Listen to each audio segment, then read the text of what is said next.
This lake doesn't show who you are, only who you're about to become.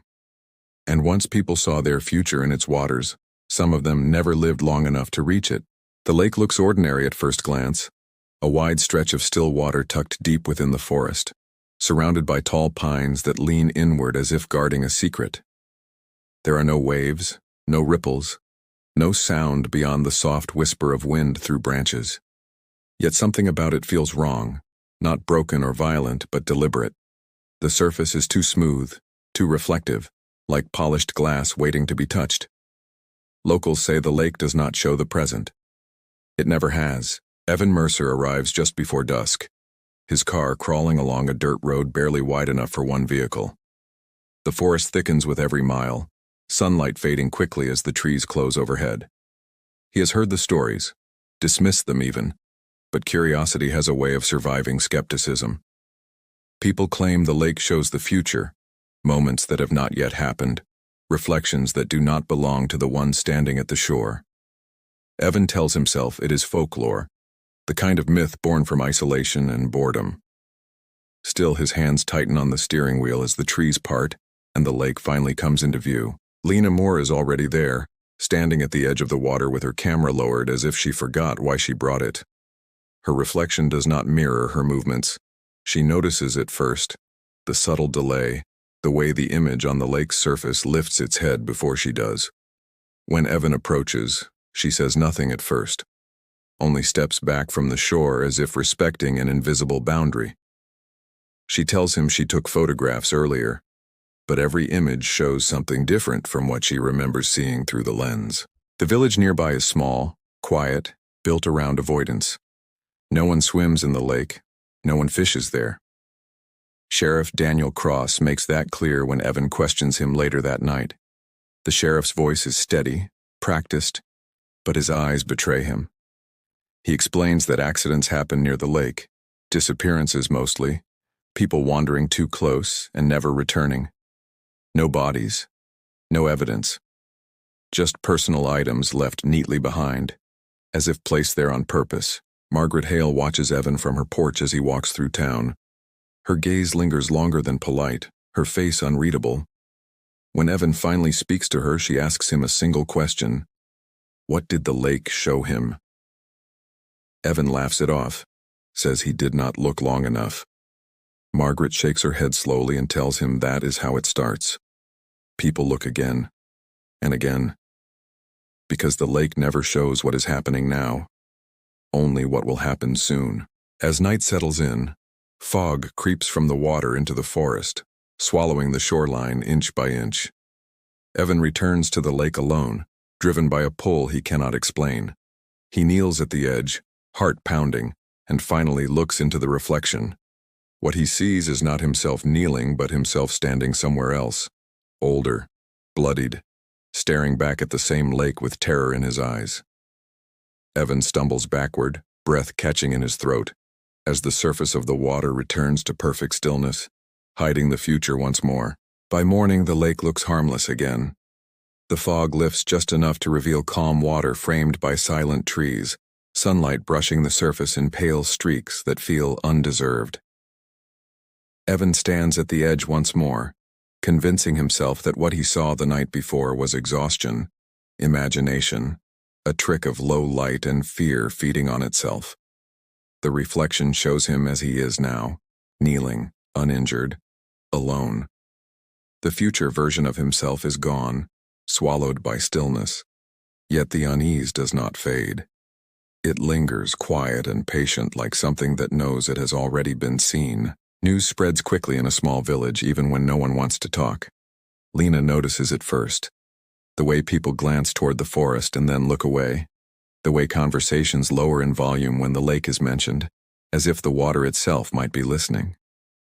She reviews the photographs she took the previous evening, scrolling slowly, her expression tightening with every image.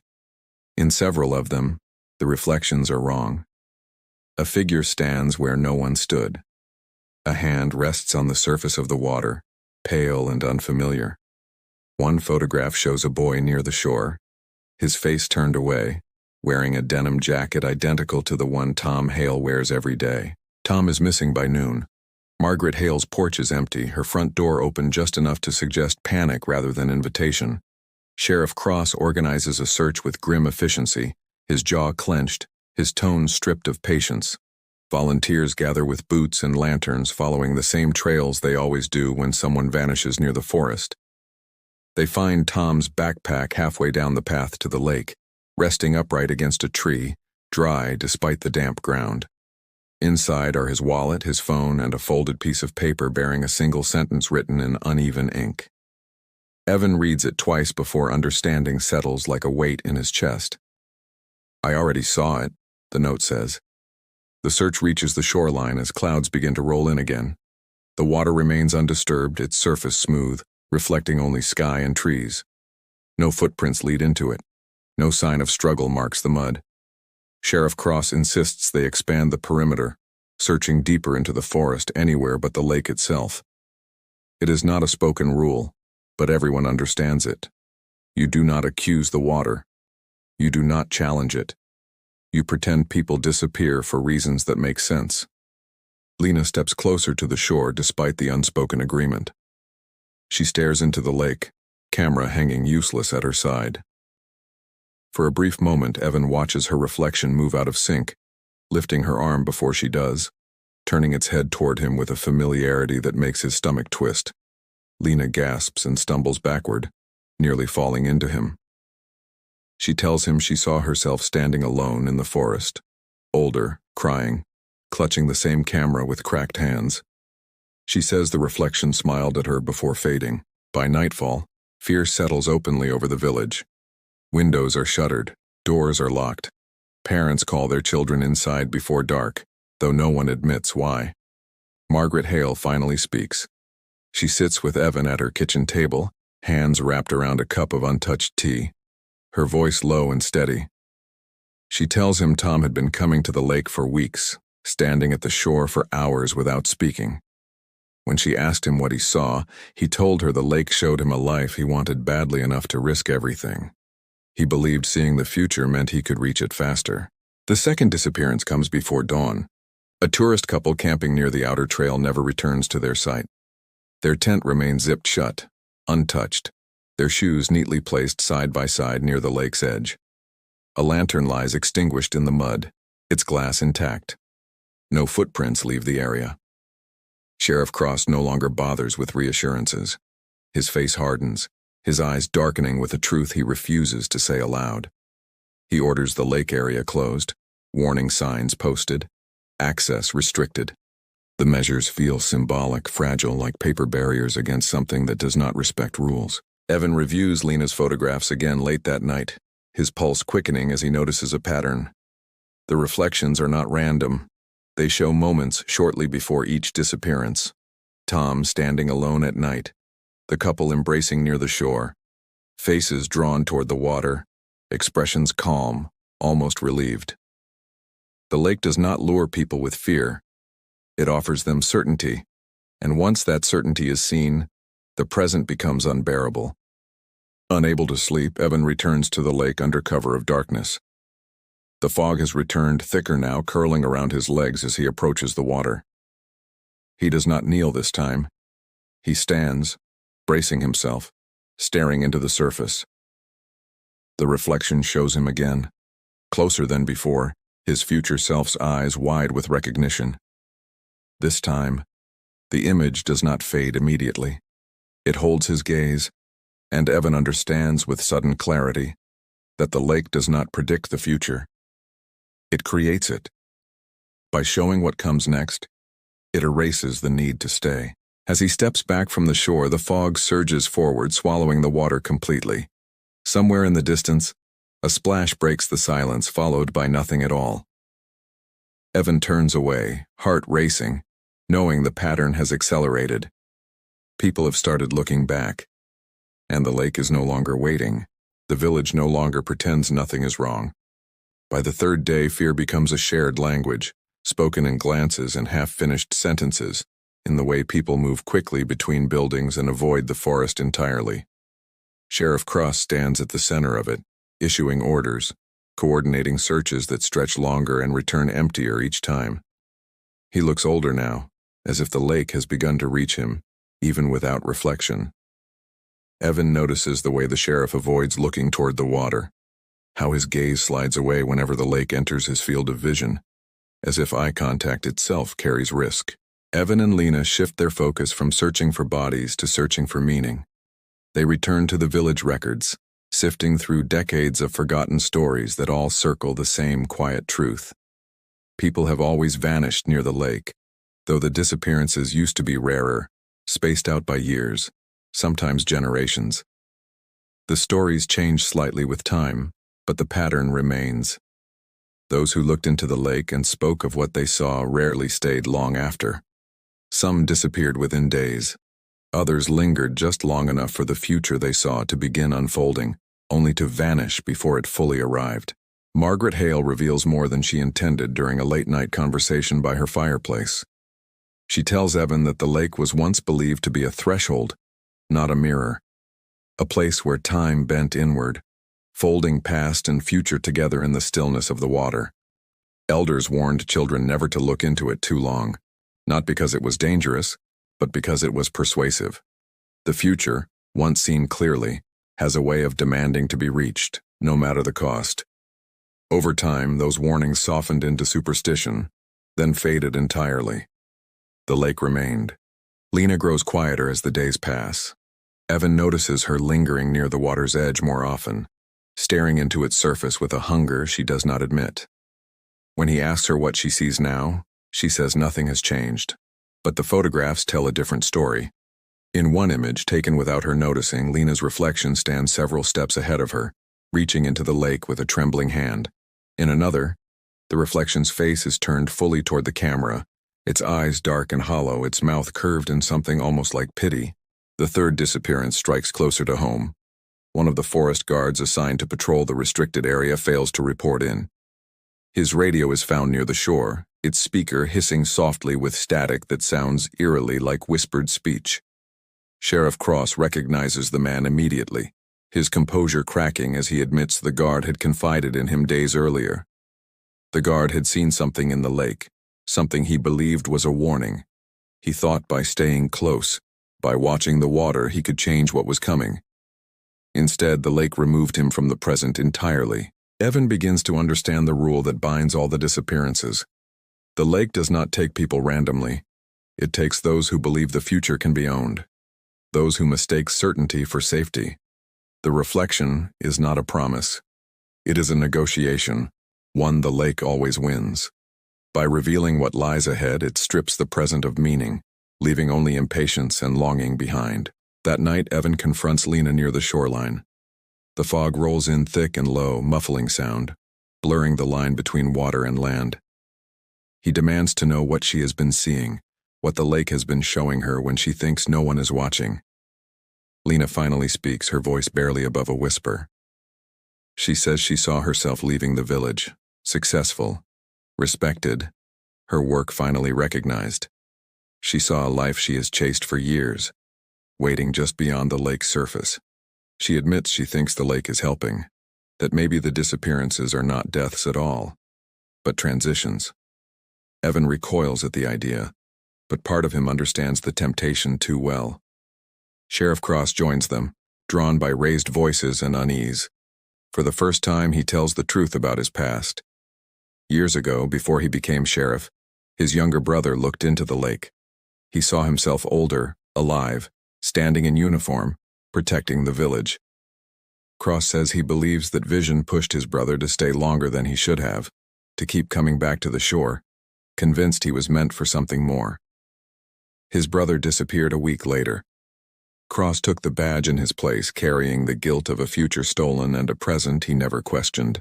The fog thickens until the world shrinks to the three of them and the water at their feet. The surface of the lake ripples, not from wind, but from something rising beneath it. Evan sees his reflection again. Closer now, the future version's face marked with urgency. It mouths a word he cannot hear but somehow understands. Soon. The water stills, the reflection fades, and Evan realizes the truth has sharpened into something dangerous. The lake is accelerating. The more people see their future, the faster the present collapses.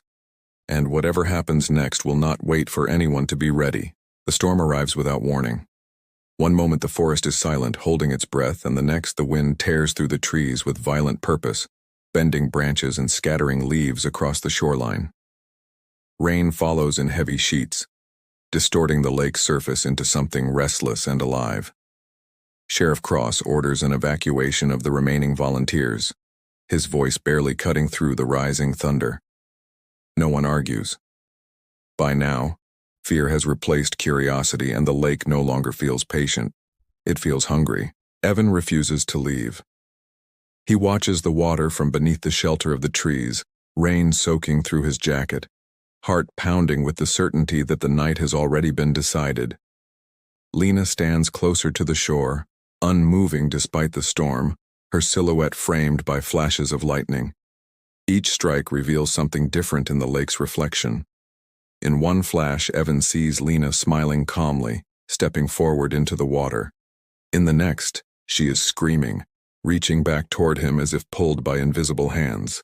Sheriff Cross runs toward her, shouting her name, but the ground beneath his feet turns slick with mud.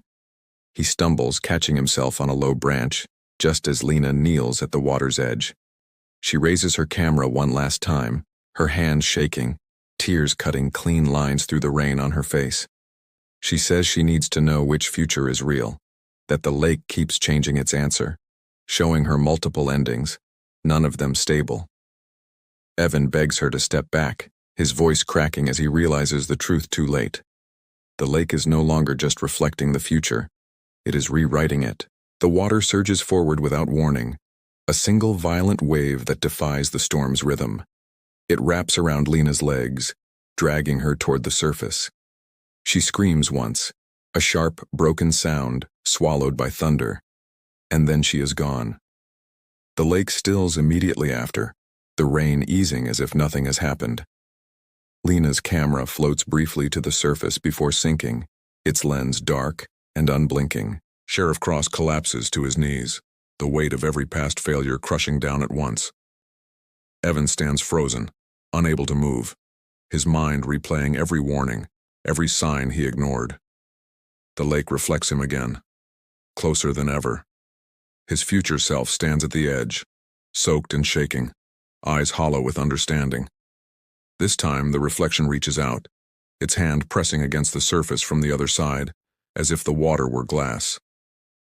Evan feels a pressure in his chest, a pull that feels like inevitability. Cross finds his strength in anger.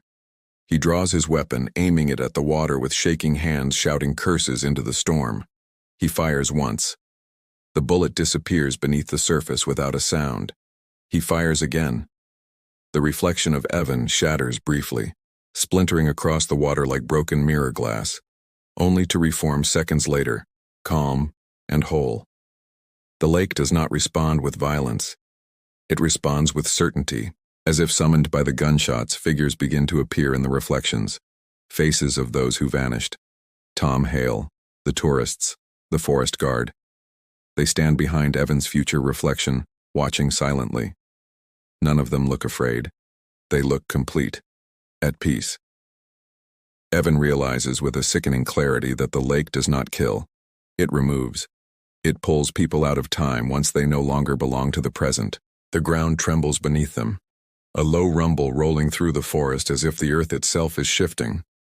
Sheriff Cross backs away, horror etched into every line of his face. He understands now what his brother must have felt standing here years ago, caught between what is and what could be. The water surges again, stronger this time, reaching farther onto the shore. Cross loses his footing, sliding toward the edge. Evan grabs his arm, fingers slipping in the rain, muscles straining as the pull of the lake fights back. For a moment, Evan sees it clearly. If he lets go, Cross will disappear, joining the reflections, escaping the weight of regret and grief. The lake offers relief, disguised as destiny.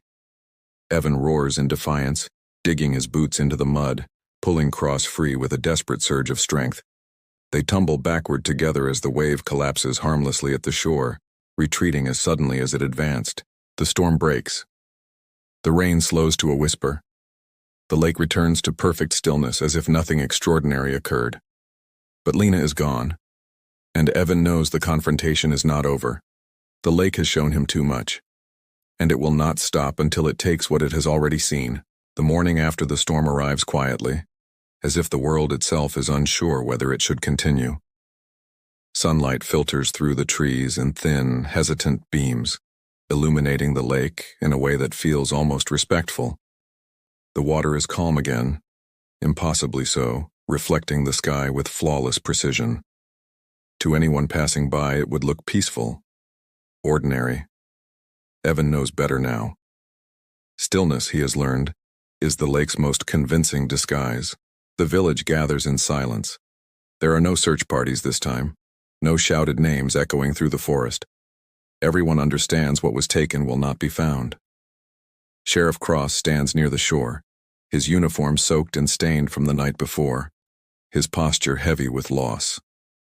He orders the area sealed permanently, barriers raised, trails erased. It feels futile, but ritual matters when reason fails. The lake does not protest. It does not need to. Evan packs his equipment slowly, every movement deliberate as if speed might invite the future closer. Lena's absence presses against him in everything he sees. Her empty chair at the diner, the spare bed at the motel, the unspoken moments they will never reach. He reviews the final footage recovered from her camera's memory card, the images distorted by water damage but still legible enough to tell a story. In the last frame, taken seconds before she vanished, Lena's reflection is missing entirely. The lake shows nothing where her future should be. Evan understands the message immediately. Once taken, there is no future left to reflect. Before leaving, Evan returns to the lake one final time. He stands at a safe distance, refusing to look directly into the water.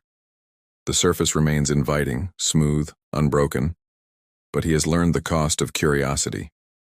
He speaks aloud, unsure who or what might be listening. He says that knowing what comes next is not the same as living it, that a future seen too clearly loses its power to grow. The lake offers no answer. It never has. Sheriff Cross joins him, his voice quiet, stripped of authority and pretense. He thanks Evan for saving him, though both know the lake will never stop waiting. Cross admits he still wonders what his brother's future would have been had he never looked. The thought lingers between them, heavy and unresolved. Some questions survive because they are never meant to be answered. As Evan drives away, the forest slowly closes behind him, swallowing the road until it disappears entirely. The lake fades from view, hidden once more, patient as ever. Somewhere beneath its surface, reflections shift and settle, futures rearranging themselves without urgency. The world moves forward, unaware of what nearly stepped out of time. Evan's final narration lingers over the closing image of the still water. He tells the audience that the future is not a destination to rush toward, but a path shaped by every moment we choose to remain present. He warns that certainty can be as dangerous as fear, and that some mirrors are meant to be broken, not trusted. The screen fades to black as the lake's surface ripples once, gently, almost imperceptibly, suggesting that somewhere, someone new has just begun to look. And the lake is ready to show them everything.